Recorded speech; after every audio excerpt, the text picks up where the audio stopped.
그런데 뭐 현직 검사가 또 유탄을 맞게 됐어요. 이게 항상요, 모든 사건에는 유탄을 맞는 사람이 굉장히 이게 참 눈물 어린 건데. 그걸 받아야죠. 예, 거기 뭐 장부에 그 송씨, 그 피해자 돌아가신 사망한 송씨 장부에 그 부장검사에 돈 준 거, 그게 다 내역이 나와 있다 이러는데. 근데 이제 그런 게 나오면 수사를 할 수밖에 없는데. 아, 이거 지금 언론에 이렇게 다 나왔는데. 아니, 언론에 안 나더라도 뭐 수사하는 게 맞는 문제는 내가 그 사건의 담당 검사를 한다면 과연 그것을 뇌물이라고 입증할 수 있을 것인가. 그게 이제 문제는. 못하죠. 가족이가, 왜 그런가 하면. 사망했잖아요, 그 그렇죠. 그러면 사람이. 거기에 예를 들어서 내일 거기 써 있다고 합시다. 근데 그거를 이제 미리 쓸 수도 있거든요. 이 사람한테 얼마 줘야지 하고. 또는 써놨는데 가서 전달하려고 했는데 안 받는 경우도 있거든요. 아, 변수가 많네요. 여러분, 그러니까 본인 얘기가 없이 그 장부에 적혀 있는 것만 가지고 과연 유죄를 받아낼 수 있느냐.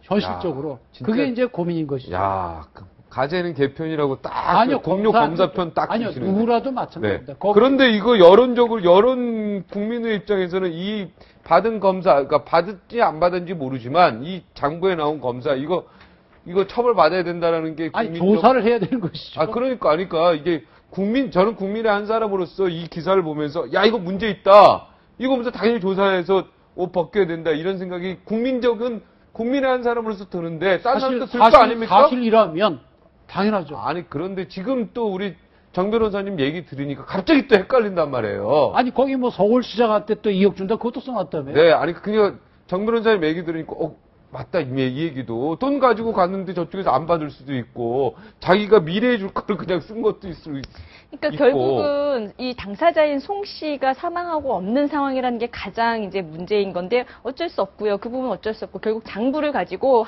수사는 하되 엄정한 수사가 이루어져야 되는데 지금 막말로 자기가 자기를 수사하는 꼴이 지금 되고 있는 것에 대한 불신, 그리고 검찰과 경찰이 이 송 씨 장부에 대해서 나오는 입장이나 말이 서로 다르다는 것에 대해서 검사도 이제 못 믿겠고 경찰도 못 믿는 지금 꼴이 돼버렸어요. 이 부분은 어떻게 정말 이런 부분이 사실 특별검사라도 도입을 해서 수사를 해야 되는 부분이 아닌지. 제가 검사할 때 수사할 때 사례를 하나 말씀드리면. 강 변호사님 지금 굉장히 중요한 얘기에서 특별검사 도입했다. 그렇게 특별검사가 누구냐면 너무 특별검사가 많고요. 저는 이게 언론에서 검경의 대립이라고 하는데 저는 그렇게까지 보는 건 너무 언론이 과도하지 않나 싶어요. 왜냐하면 그 장부를 다르게 본 게 이유가 있습니다. 그러니까 이름이 동명이인일 수도, 그러니까 동일인일 수도 있잖아요. 이름은 같은데 그 옆에 직위가 적혀 있는 사람까지를 검찰에서는 검사로 봐서 금액을 산정한 거고요. 경찰에서는 그 사람의 이름만 있는 것만 해서 다 합쳐서 금액을 산정한 거예요.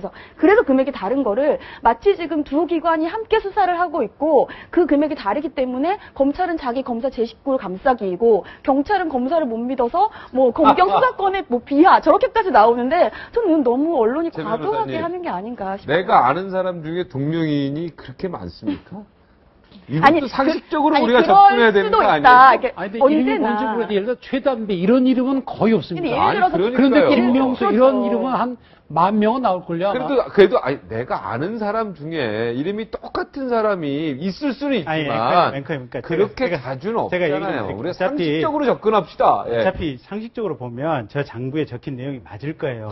그리고 그 장부에 적힌 대로 돈이 갔을 확률이. 세 변호사님 이게 상식이란 말이에요. 갔을 확률이 98%예요. 그쪽의 입장을 대변해서. 98%야. 98%인데. 근데 문제는 이게 현실적으로 그럼 98, 9%를 가지고 기소할 수 있냐, 검사가. 증거법상 이게 유죄의 증거가 되느냐. 그러니까 우리 정 변호사님 말대로 불가능하다. 실제로 제가 대전지검에서 부부장 검사를 했던 적이 있어요. 근데 대전지검 관내에는 정부 3청사가 있어요. 뭐 조그만 청들, 뭐 기상청, 특허청 무슨 광고들을 많이 있어요. 많이 있는데 무슨 업자 사무실 압수수색에서 장부를 하나 가져와서 지금 요 송씨 사건하고 얼추 비슷해요. 거기에 봤더니 무슨 청에 무슨 사무관한테 돈 500만 원 딱 이렇게 적혀져 있어요.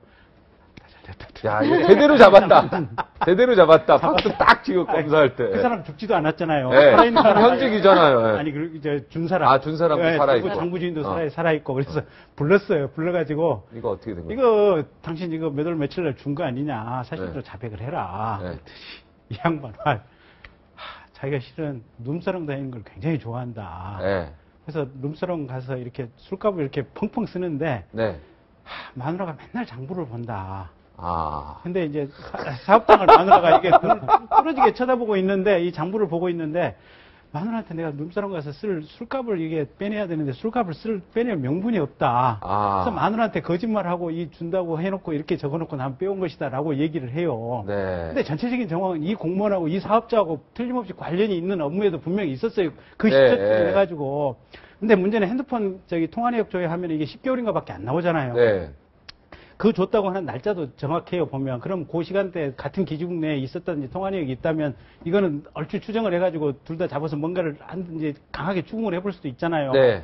근데 벌써 이게 한 1년 반이 넘은 거라 사실은 그것도 불가능해요, 보니까. 그러니까 이 줬다고 하는 사람이 그렇게 뻗팅겨 버리니까 물론 옛날 조선시대 100년 전으로 들어가가지고 사실은 약간의 고문만 있으면 해결이 됐을 수도 있어요. 위험한 사람 아니야, 이분은 진짜. 근데 그런 말을 어떻게 방송에서. 제가 배운 법의 지식이 흔들리네요. 근데 이게 수사 더 이상 할 수가 없어가지고 포기했어요. 근데 그 피고인의 말이 맞을 수 있는 거 아닙니까? 그 피의자 그 변명이 그럴 가능성이 1%는 있긴 있어요, 보면. 1%가 아니라 많을 수 있죠. 부인이 장부를 매일 보는데 룸사롱 500 이렇게 하면은 이혼 당하니까. 근데 내가 아는 사람 그래도 정직한 사람 이름 쓰고. 근데 사실 뇌물죄요. 진짜 억울하게 뇌물죄로 해가지고 공무원 중에 결국은 대법원에서 무죄 받고 감옥 안에서 돌아가신 분도 있고 억울하게. 맞습니다. 진짜 뇌물죄는 그래서 미국이나 선진국도 현정을 덮치지 않으면 뇌물죄 적용이 쉽지 않잖아요. 준 사람만 이야기 듣고 한다는 것도 검사가 그건 너무할 수도 있어. 억울한 사람 한 명을 구하기 위해서 절대 10명의 무죄인을 유죄를 한다고 하지 않습니까? 그래서 장부만 가지고 검사 함부로 수사할 수 없는 이유 확실히 이제 깨달으셨죠? 예. 그러시면 됐어요. 그러니까 이 검사가 억울할 수도 있다는 거죠. 마음에, 자꾸 방향이 바뀌셨네요. 아니, 수사의 탈수에 불과한 것이죠. 왜 그런가 하면 유죄라는 검사 입증할 책임이 있거든요. 그래서 판사는 증거재판주에서 증거의 사실 인정하고 또 이 증거를 믿고 안 믿고는 자유심증주의라 해서 법과에 자유롭게 판단하는 거예요. 저는 하다못해 국민 눈높이에 맞으려면은 그 송 씨의 장부에 왜 당신의 이름이 써져 있는지, 송 씨하고 평상시에 본인은 분명히 고위직 공무원이고 그 형사상 수사를 한다는 굉장히 엄정한 지위에 있는 공무원인데 건설업자 또는 부동산 임대업자인 송 씨와 평상시에 어떤 왕래가 있었고 어떤 친분이 있고 교류가 있었는지에 대한 해명은 정확하게 해놔야 되는 거죠. 그것도 부적절한 거죠, 사실은. 아니 근데 검사 이번에 또 검사 이거 뽑을 때 강민선 나 진짜 마음에 확 든다니까. 그래서 마음에 들어 나 진짜.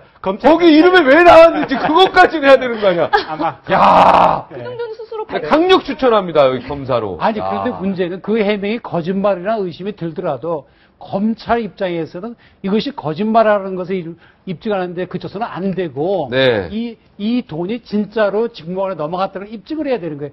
이런 거짓말쟁이다. 그래서 거짓말쟁이라고 우리가 기소할 수는 없거든요. 그런 점에서 수사검사도 고민이 어쨌든 오늘 굉장히 재밌어요. 오늘 검찰 경찰이 그 모 부부장검사 써 있는 사람 있지 않습니까? 그 사람 사돈의 팔척까지 주변에 차명 통장 쓸 수 있는 사람들 가능한 범인들은 아마 상당 정도 계좌 추적을 하고 있을 겁니다. 오늘 굉장히 고문 얘기까지 하고 59초 후에 다시 돌아오겠습니다.